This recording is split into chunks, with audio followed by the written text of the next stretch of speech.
এবং সবচেয়ে ভয়ঙ্কর বিষয় এই মুহূর্তে যে ব্রেকিং নিউজ এই শালা বাইনচোদ মাদারচোদ, কথা বলবি তো কথা বল। দৌড়াদৌড়ি করিস কি জন্য?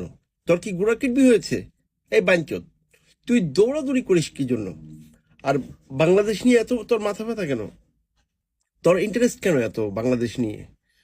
You have interest for what? Bangladesh, Sheikh Hasina ক্ষমতা যাক, খালেদা জিয়া ক্ষমতা যাক, এবং আগামী পরশুদিন আমি ক্ষমতা যাই, এটা এখন তো বাংলাদেশের ব্যাপার। তোর মাথা ব্যথা কেন? বাংলা একটা কথা আছে, মার জ্বলে না মারানির জলে।